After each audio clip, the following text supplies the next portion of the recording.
Between the iPhone 16 Pro and 16 Pro Max, the latter seems like a bigger deal because of its enormous 6.9-inch screen, but I am telling you, the iPhone 16 Pro should not be overlooked.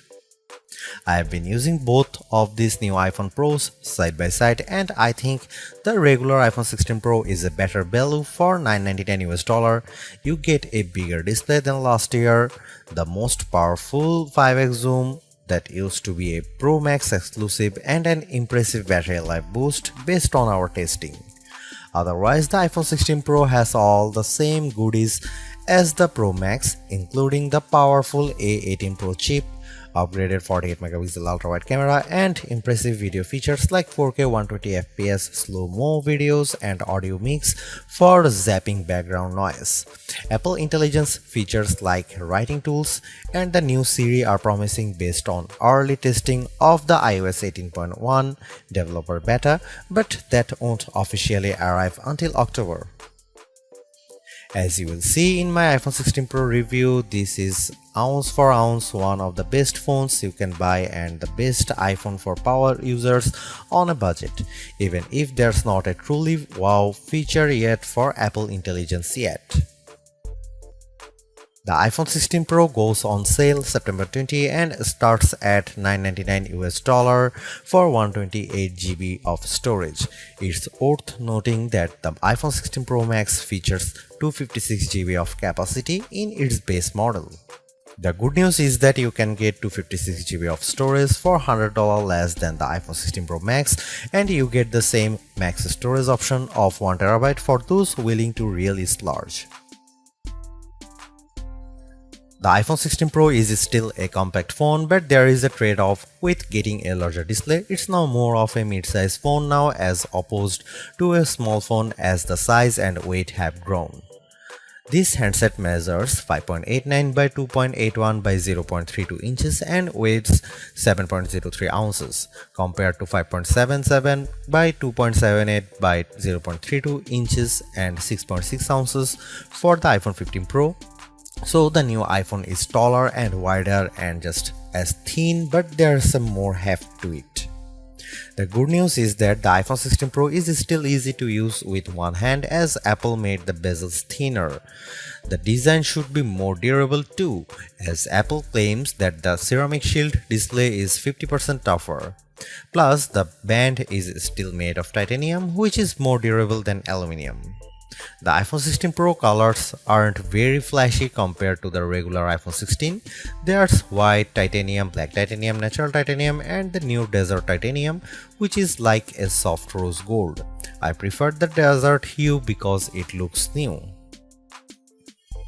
Don't expect much new from the iPhone 16 display. The only real news beyond the size increase to 6.3 inches for this OLED screen is that it can get dimmer.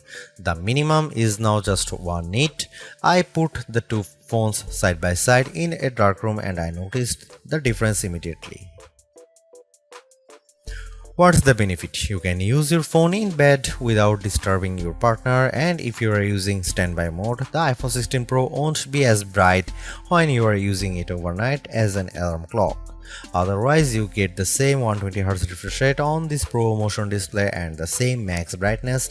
Apple claims a peak brightness of 2000 nits outdoors and 1600 nits for HDR content. We simulate outdoor conditions with a flashlight and the iPhone 16 Pro reached 1553 nits. That's higher than the Galaxy S24 Ultra but way behind the Google Pixel 9 Pro. Apple has added a new button to the iPhone 16 Pro, but it's not technically a button. The camera control is a recessed capacitive switch that provides haptic feedback. Press once to launch right into the camera and press again to snap a photo. It's simple and works well in landscape and portrait mode. I found it easy to launch straight into the camera and I like that you can press and hold the camera control to record a video. Though, if you take your finger off the button, the video stops. I wish you could customize that. The camera control has a lot of tricks, including the ability to zoom in and out by sliding your finger left and right on the button, and a soft double press launches a mini menu. You can scroll through to tweak things like exposure, depth, and choose photographic styles.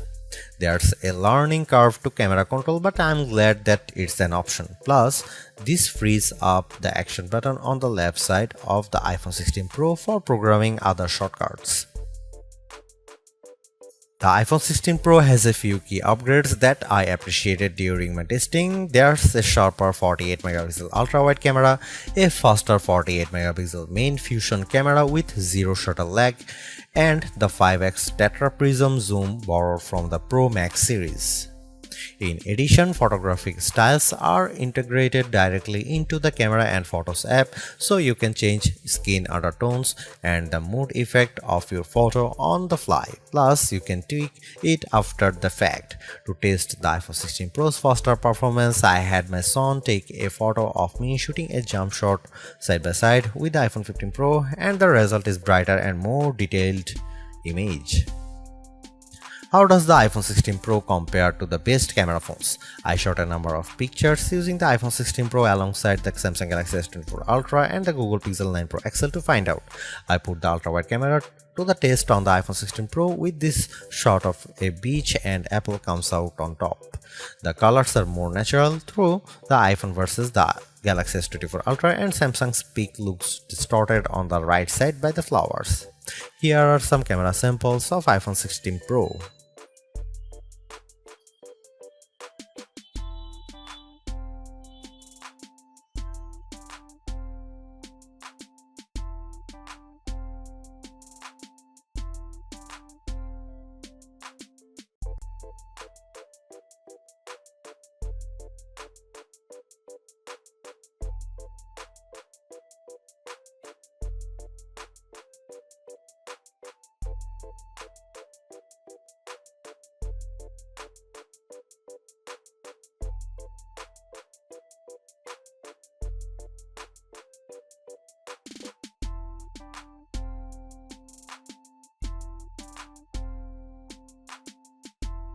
Hey Siri, are you smart yet?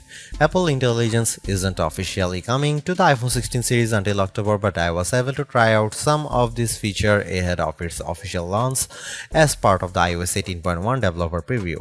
Writing tools can be fairly helpful. I used it to summarize a long note in the Apple Notes app and it came up with a useful summary. I also had fun with writing tools trying to rewrite an email I purposely wrote in a rude tone, choosing the professional option, and the result was indeed closer to what I would usually send.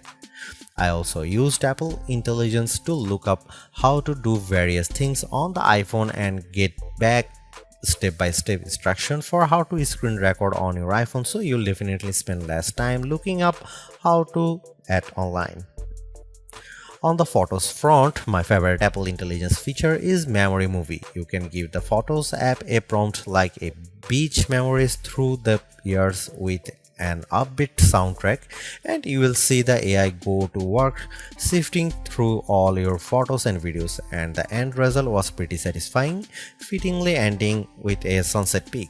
While it's overdue, I appreciate that the iPhone 16 Pro has a clean up button, which is basically Google's Magic Eraser on iOS. Apple's version of this feature is smart enough to identify objects or subjects you might want to remove, and it works quickly.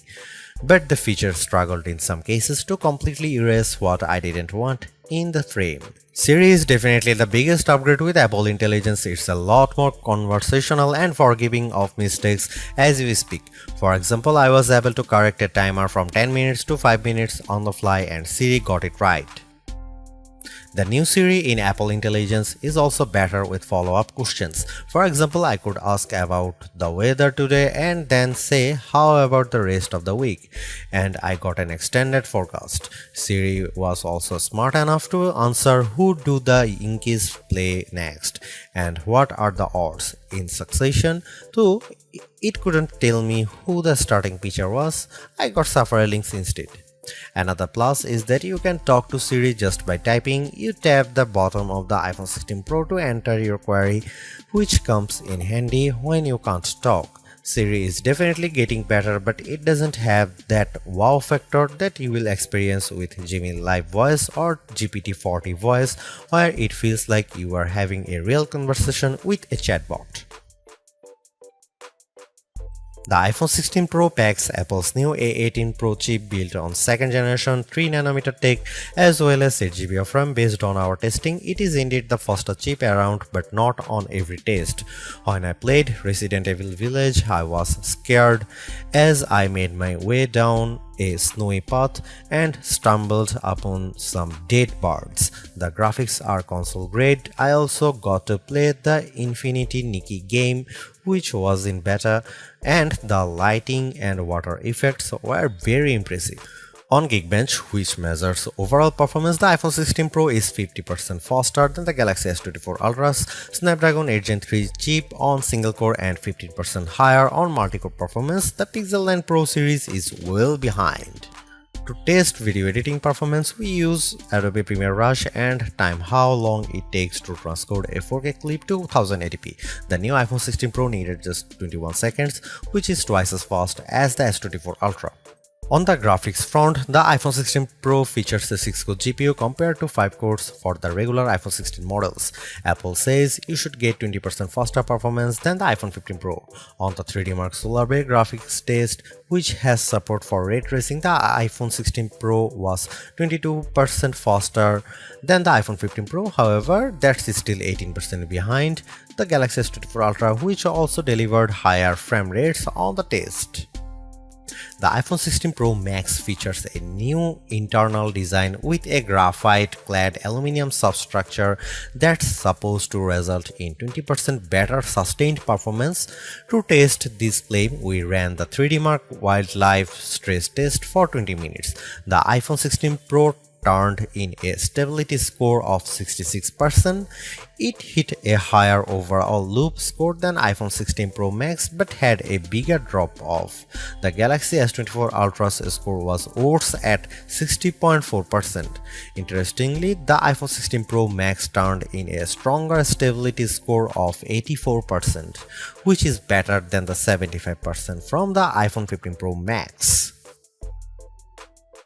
The iPhone 16 Pro gets a bigger battery life boost thanks to a larger battery and other efficiencies. On our benchmark test, which involves continuous web surfing at 150 nits of screen brightness, the new iPhone 16 Pro lasted 14 hours and 7 minutes, which is a big jump from the 10 hour and 53 minutes from the iPhone 15 Pro, and enough to just crack our list of the best phone battery life.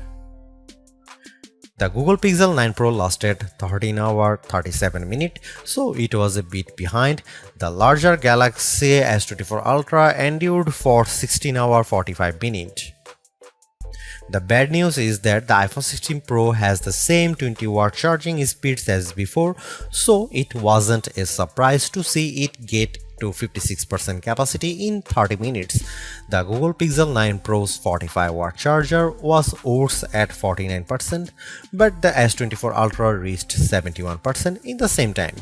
Despite reports that iPhone 16 Pro supports 45-watt charging, we did not see a difference in our testing. The good news is that MagSafe wireless charging sees a jump from 15W to 25W if you are using a 30-watt adapter. Overall, the iPhone 16 Pro is arguably the best flagship phone under $1,000. You get the same excellent cameras as the iPhone 16 Pro Max for $200 less, and I think the screen is big enough at 6.3 inches while being easy to use with one hand. I also like the improved battery life, handy camera control, and compelling audio mix feature for videos. The Apple Intelligence capabilities such as writing tools, the new Siri, and cleanup show promise, but some of the more exciting features like ChatGPT integration, image playground, and the Google Lens like visual intelligence are coming later. In terms of the competition, I think the Galaxy S24 Plus and Google Pixel 9 Pro have more compelling AI features right now, but I prefer the camera system from the iPhone in many cases and the extra performance from its A18 Pro chip. Should you upgrade to the iPhone 16 Pro? If you have an iPhone 13 Pro or older phone, I'd say yes. And if you have an iPhone 14 Pro, I'd say wait to see how well Apple Intelligence works once it fully rolls out before you buy.